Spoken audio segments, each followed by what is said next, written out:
Hey guys, welcome back to Electrical Car Repair Live. Thank you guys for watching and subscribing to the channel. In today's video here we'll be working on a BMW guys 5 Series F10 generation guys, and we have a code 130E20 guys, and that code guys, if you get it, okay, most of the times it's bad things happening, and we're going to explain what needs to be done to fix it. We guys got to the point that we have 2 BMWs, and after one of them threw the code guys, we're afraid to drive the other one until we fix that problem. So stay with us and we're going to cover today what can cause that code. Quick introduction guys. Every single car we get at the shop, including this BMW 5 Series here, the F10 guys, will be making at least 200 videos.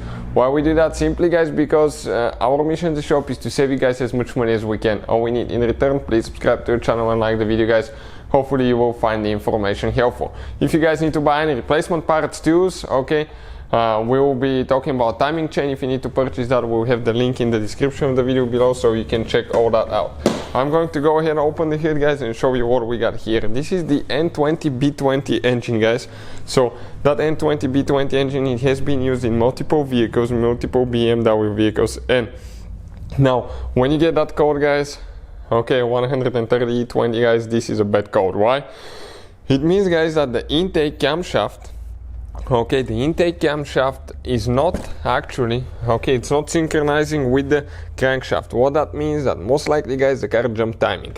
Now if guys your car is built before March 2013, and this one here is built, you can see the build number, October 2012, most likely guys you have a defective, or a weak timing chain guide. As a result guys, it wears out. What happens? Timing chain jumps. That's what I read online. That's what guys everybody says. So we'll be tearing that engine completely apart, everything from start to finish guys, and we'll show you how to put new timing chain, new guides and all that stuff.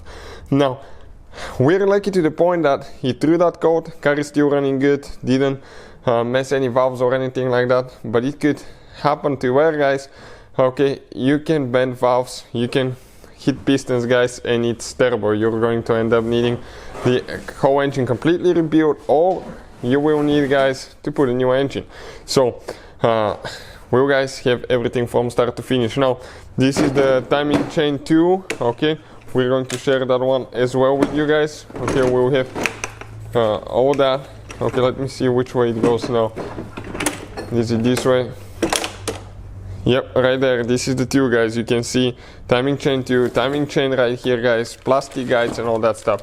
These guides is what wears out guys, and I heard that even the timing chain stretches. So if you guys have one, we'll be making a video for timing chain replacement guys, and we'll be taking completely apart the whole engine guys. We'll have probably close to 100 videos on the engine, more than 200 videos on the body guys.